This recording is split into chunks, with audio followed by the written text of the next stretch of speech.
Welcome to your first quarter municipal update with our city administrator. Welcome, Steve. Thank you. Nice to have you back here. We are recording this in the month of April, and let's talk about some of the updates that are happening inside the city of Hartford, if you will, that would reflect on our citizens. Yeah, sure. One of the things that we're working on right now is a stormwater utility study. Currently, in your taxes, part of the taxes is that you pay for any updates or cleaning or capital items that have to do with stormwater. Okay, so stormwater, obviously rainwater that ends up going into your gutters and into the stormwater system and then eventually out to the Rubicon River. The cost to do this and the increased changes in costs to clean it up or to improve the quality of stormwater into the Rubicon River is something that the EPA, federal level, and the DNR, state level, are really kind of clamping down on and making sure that our lakes and streams are, again, as clean as they possibly can be. Some examples of some things that fall into stormwater is like chemicals for greening up of grass or that you'll find in those types of things.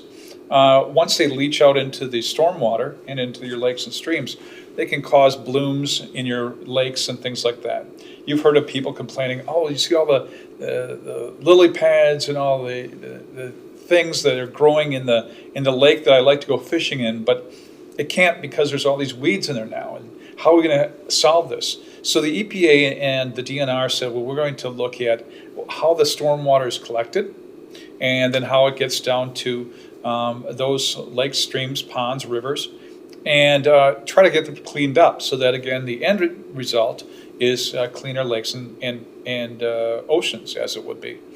So because the cost is going up so dramatically to us to monitor this, clean up the collection system and things like that, the DNR is really tightening the screws to all municipalities. This is not anything that Hartford is unique in at all. We looked at the idea of, well, maybe we need to take this off the tax roll and create its own utility, much like your water, your sewer, and your electric. A lot of communities have done this, including the village of Slinger. It's very close to us, right? Attached right to us. And by doing that, again, it takes it off the tax roll, but makes it into a monthly fee on your utility bill.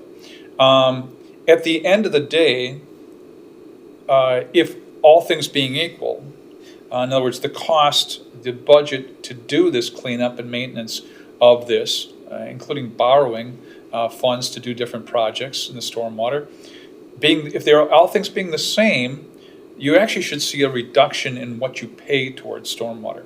The taxes are going to go down. We know that whatever I take out of there, let's just say it's an $850,000 budget. That goes out of your taxes, obviously your taxes go down, right? And then instead you're getting a $4.70 fee, and again, that number I'm just throwing out there. Right.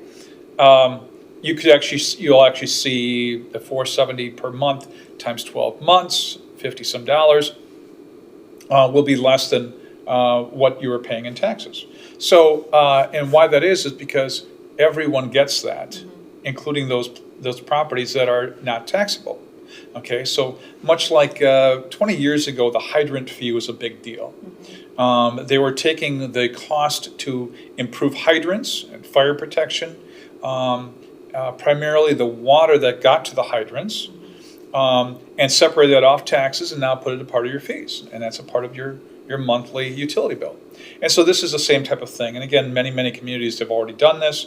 Many more communities are going to do it. And we are just looking at the same thing. And right now it's just a study. Great. But that's kind of a big deal for us. Speaking of studies, what is the comprehensive outdoor? Yeah. So every 5 years, we have to create a comprehensive outdoor recreational plan. And what that does is looks at what do we have for recreational opportunities for people, so parks, trails, things like that, and then put together a 5-year plan of how we're going to improve on that. Okay, so it could be using park fees, which we charge for new development. Everyone who buys it or gets a builds a new house pays a park fee that helps to improve on existing parks. And so we put together this plan over 5 years, and it's very much involves the public. So we will have a public hearing. We will have a showing, in other words, where we ask people to come out and take a look at big maps of Right. our parks, and a lot of public input. The public's got to want to have input on it, but you're all invited to these different things. But again, you have to take the interest to come out and do so. And so we're going to have things like this out by Centennial Park when we have the grand celebration of that on May 3rd. But we'll have it also located over at the rec center, so people can come and take a look. They'll also be able to go online to our website and then look at the plans online for what the plans are for the future of parks and trails in the city. How will that be posted so the general public knows about these gatherings, if you will? Yeah, exactly. So there'll be a public notice that has to go out. It's by law, and they'll be notifying everybody that through, again, our normal means, which is we have to post it in 3 different places, and we also have to put it in the local paper. Our local paper will be the Daily News. Anyways, so they'll let it be made aware of this. We'll also have it on social media. We'll have it on posters at the rec center, at the parks. Let people know about it. And it'll be online as well, obviously. Absolutely. Yeah. I'd like to talk about the housing initiative that has really become kind of a sticking point for our area. We are in another boom. Every city goes through these growth processes, and ours happens to be one of them. Yeah.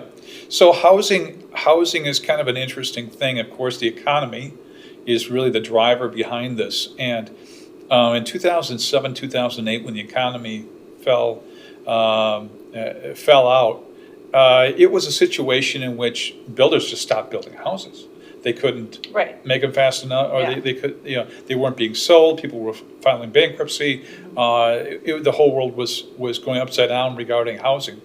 So when they stopped building year after year after year, 2008, 2009, 2010, finally in 2011 is when they started getting back into the really business. The inventory was already too low. And so there was more people like entering the housing market than there was houses. And now we're in a situation, and study after study after study is being done in the city, in the county, in the state, and beyond, that there's just not enough housing, right? Right now, our local apartment buildings are basically at about a 98% occupancy rate. That's outrageous, 98%. That means there's only like 2 apartments every 100 that are vacant right now. Right. Now, you got kids who are coming out of college, they want to find their first place. They can't find it. And so what's happening is that there's a lot of incentives, there's a lot of programs going out there. The county's got a program right now, actually 2 programs right now. The city is working with developers to try to come out and build a new housing developments. And right now the city is seeing unprecedented amount of development in housing getting started. An example is we recently annexed property just to the north of Autumn Ridge subdivision on Highway K, just to the south of the town hall, the town of Hartford Town Hall. That will have 50 new single-family and duplexes, side-by-sides. Then there's another property that got annexed at Tuesday night's city council meeting, and that is for what is commonly in Hartford known as the Gillick Pit. And that property will have senior housing, primarily nursing homes, could be independent living, things like that, in individual business buildings. And that will also include not only senior care, but probably some duplexes, triplexes, townhomes, condos, and single-family homes, all in that subdivision. So where is that located? For the Yeah, the people Gillick- that yeah. have no idea of what that means. by Yeah, so the Gillick. Gillick Pit is right behind Aldi's. Okay. So that strip mall where Aldi's, Shopko, pharmacy is, Dunkin' Donuts, that strip mall. So right to the south of there is where the Gillick Pit is. There's 2 accesses to that. There's one right alongside of East Side Salon or East Salon East, I guess it is.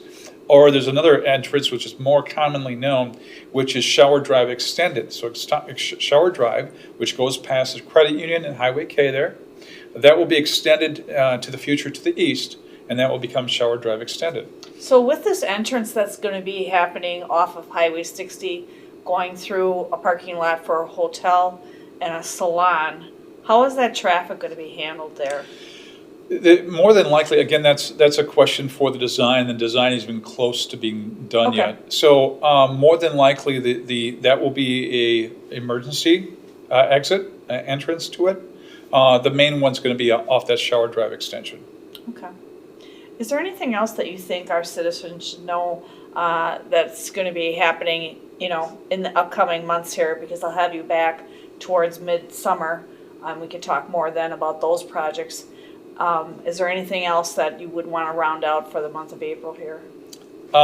Again, those are the two big subjects we talk about. Economic development and additional housing. And additional housing is going to be again for every age group.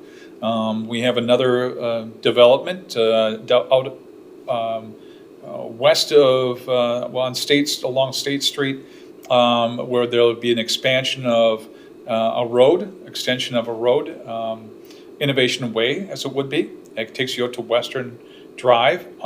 That will probably be a project that will be getting done this year, and that will be to accompany another 60 acres of housing development. So again, this is going to be a year that will be absolutely unprecedented in the amount of new growth in housing development. That doesn't say that there's going to be new houses actually built this year, but the development of those subdivisions for future development isn't something that we've seen since literally 2008. So this is going to be a lot of things going on there. Besides that, the other things that we're really working on. Again, we talked about that utility study, and again, all it is a study right now. There will be plenty of public hearings and things going on with that. And again, we're also working on shoring up the river walk and the walls along the river, primarily in the downtown area, right along City Hall here. There's a wall that needs some attention. Also along the river walk in the downtown area, there's some river walls that need some attention. So one of the things that we're really working on there is again, shoring that up and putting together a plan for a future improvement to those walls. So I know that when we have these updates that you always mention to people, come to the meetings, learn what's going on in your city. This is how you can ask your questions if they don't want to call or email, We rarely have anyone come to council meeting, except for, of course, Tuesday night. We had an absolute full house because of a recognition of outgoing Fire Chief Paul Stevens, who's retiring on May 3rd. But besides that, we rarely have people come to a council meeting. It's interesting. We'll pass a budget in November. In the first meeting of November, we'll pass a budget of $42 million, and nobody shows up. It's like, that's a lot of money for 9 individuals plus the mayor, so 10. The mayor doesn't vote, but to be voting on without any participation at all from the residents. But yeah, you're always invited to get as active in your local community as you really want. Well, I appreciate you coming in and sharing this information with us. Thank you. You're welcome. And to our viewers, as always, thank you for watching.